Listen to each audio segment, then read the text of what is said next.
Halo Bapak Ibu, saudara-saudari sekalian. Bersama saya lagi Chandra Teja dari channel Kristen Ngakunya. Channel yang membahas kekristenan yang murni, terbebas dari klinik, dan pemahaman yang melenceng. Bagi Anda yang belum subscribe channel saya, silakan subscribe channel saya, tekan loncengnya agar Anda dapat notifikasi setiap kali saya mengupload video-video saya. Oke, pada kesempatan kali ini saya akan membahas lagi sebuah topik yang juga menarik, yaitu Kristen terpanggil tapi tidak terpilih. Apa itu Pak, Kristen terpanggil tapi tidak terpilih? Nah, kita dengarkan bahasan ini ya sampai selesai, jangan di skip sehingga Anda mendapatkan pengertian yang komprehensif dan utuh. Begini, ada sebuah perumpamaan, tapi ini ada dari serangkaian ayat ya, yang terambil dari Matius 22 ayat 1 sampai 14. Ada 14 ayat tentang perumpamaan perjamuan kawin. Oke. Nah, rangkaian ayat ini sering disalahartikan. Oke, seakan-akan perjamuan kawin ini adalah sebuah jamuan yang mengundang orang untuk jadi beragama Kristen. Ya, seakan-akan arti perumpamaan itu. Bagi Anda yang menolak menjadi orang Kristen, maka Anda akan dikirim ke neraka. Kira-kira begitu yang saya pernah dengar pengartian dari ayat ini gitu ya. Jadi banyak orang yang dipanggil gitu ya, dipanggil untuk jadi Kristen, yang menolak dikirim ke neraka gitu. Pertanyaannya, apakah benar maksud ayat itu demikian? Oke, mari kita lihat ya.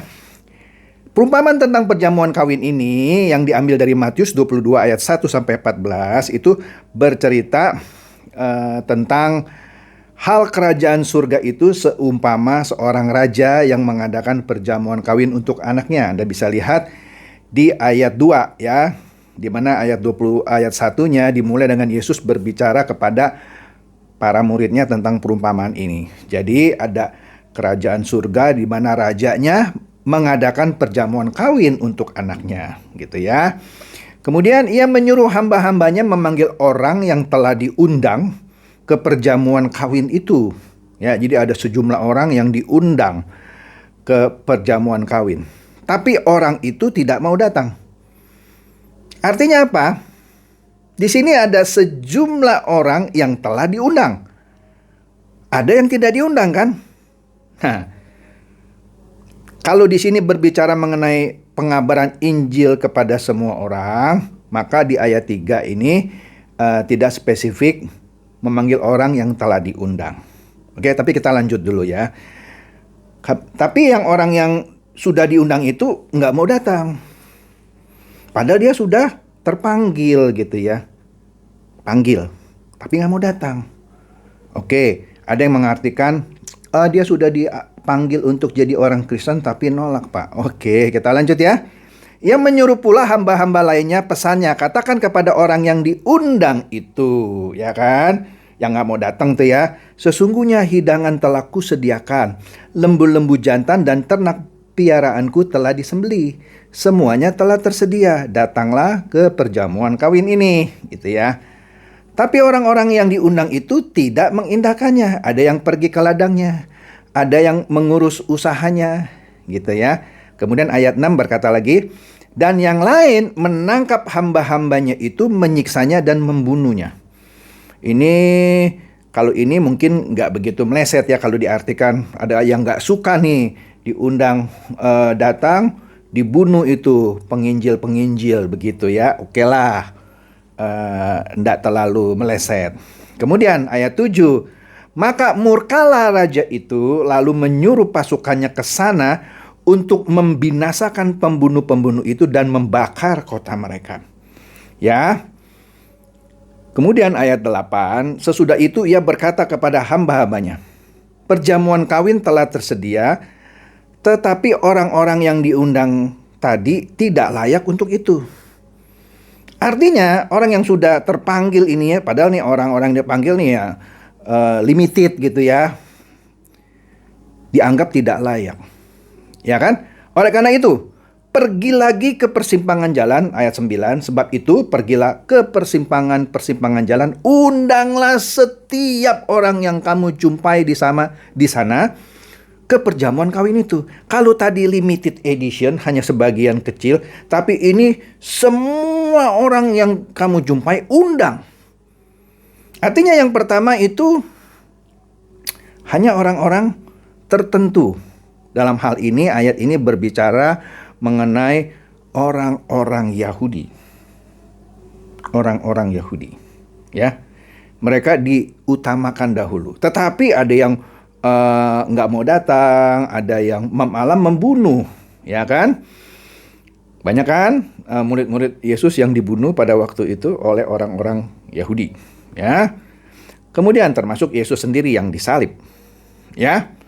Kemudian Yesus bilang, pergi ke persimpangan jalan, yang orang yang kamu jumpai di sana, undang ke perjamuan kawin itu.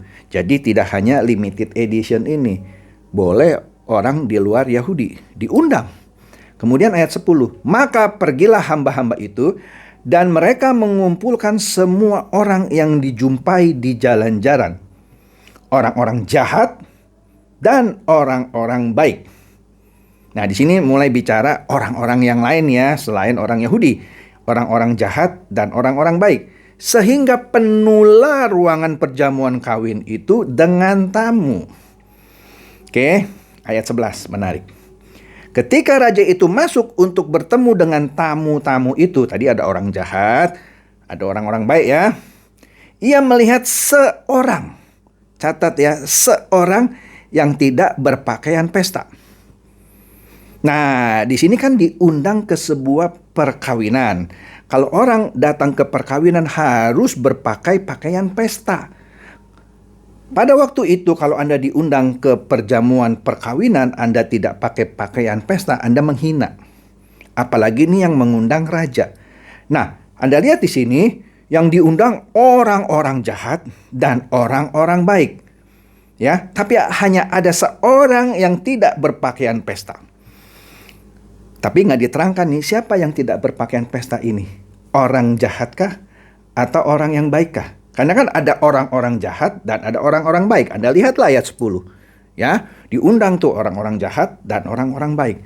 Tapi ketika raja masuk ke ruangan itu bertemu dengan para tamunya, ia melihat seorang yang tidak berpakaian pesta. Ia berkata kepadanya, "Hai saudara, bagaimana engkau masuk kemari dengan tidak mengenakan pakaian pesta?" Tetapi orang itu diam saja. Nah, ayat 12 ini, raja ini kesal gitu ya, marah gitu ya, seperti tidak dihargai. Ya, anak raja kawin gitu ya, masa datang nggak pakai baju pesta, tidak menghormati. Ya, nah di sini kita melihat ada sebuah usaha ketika orang datang ke perjamuan. Usahanya apa? Pakai baju pesta. Pakai pakaian pesta. Di situ untuk menghormati, menghargai undangan tadi. Tapi tidak jelas orang yang baik atau orang yang jahat. Tapi ada seorang yang tidak berpakai pakaian pesta. Ya. Ketika ditanya, orang itu diam saja. Nah, ayat 13. Lalu kata raja itu kepada hamba-hambanya, ikatlah kaki dan tangannya dan campakkanlah orang itu ke dalam kegelapan yang paling gelap, di sanalah akan terdapat ratap dan kertak gigi. Di sini raja marah, orang yang tidak pakai pakaian pesta ini dimasukkan ke dalam kegelapan yang paling gelap, di sana akan terdapat ratap dan kertak gigi. Nah, ayat terakhir 14, sebab banyak yang dipanggil tetapi sedikit yang dipilih. Nah, ini bukan berbicara panggilan untuk menjadi orang Kristen gitu ya, sehingga yang masuk gitu ya masuk surga. Bukan, yang tidak masuk, yang tidak memenuhi undangan, tidak memenuhi panggilan akan dilempar ke neraka. Nah, ini buktinya ada yang menerima panggilan kan, datang ke pesta tapi tidak pakaian pesta. Dia tidak terpilih, dibuang. Artinya akan ada orang yang masuk menerima panggilan menjadi orang Kristen, ya, berpesta dengan raja. Ya dong, kalau jadi orang Kristen katanya anak raja kan, berpesta dengan raja. Menerima panggilan, tetapi akhirnya tidak terpilih karena tidak mau berusaha pakai baju pesta. Tidak mau menghargai sang raja. Nah, ini kan perumpamaan. Maksudnya baju pesta adalah sebuah usaha untuk menghargai undangan sang raja. Nah, pertanyaannya, kalau Anda sudah jadi Kristen, Anda hargai nggak raja yang mengundang Anda untuk masuk? Anda hargai? Anda sudah terpanggil. Ya, terpanggil. Tapi Anda mau hargai nggak panggilan ini dengan memakai pakaian pesta? Kalau Anda tidak mau memakai pakaian pesta dalam hal ini, taat sama peraturan yang dibuat oleh raja. Jika Anda tidak taat, tidak pakai pakaian pesta, maka Anda sebenarnya cuman terpanggil saja, tapi tidak terpilih. Maka genaplah kata-kata, sebab banyak yang dipanggil, tetapi sedikit yang dipilih. Pertanyaannya, Anda sudah terpanggil? Oke. Anda sudah jadi Kristen? Oke. Tapi apakah Anda akan terpilih? Tergantung apakah Anda mau pakai pakaian pesta. Mau pakai pakaian pesta bukan hanya terpanggil saja jadi Kristen, ya, harus ada usaha untuk menghargai panggilan sang raja. Kita lihat 2 Petrus 1 ayat 10.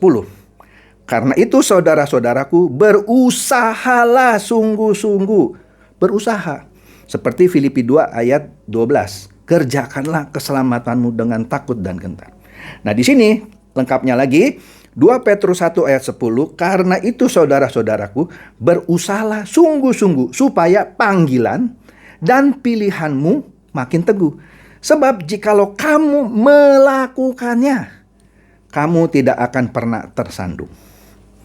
Menarik ya. Kemudian satu lagi ayat, Wahyu 17 ayat 14. Mereka akan berperang melawan anak domba, tetapi anak domba akan mengalahkan mereka. Karena ia adalah Tuhan di atas segala Tuhan dan Raja di atas segala raja.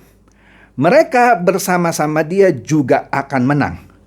Yaitu mereka yang terpanggil dan telah dipilih dan yang setia. Jadi terpanggil, dipilih. Jadi dipanggil dulu nih, kemudian dipilih dan setia. Ya, jadi genaplah ayat yang mengatakan sebab banyak yang dipanggil tetapi sedikit yang terpilih. Anda sudah terpanggil, bagus. Tapi apakah Anda nanti akan dipilih? Kita lihat, apakah Anda sungguh-sungguh dan mau setia. Oke?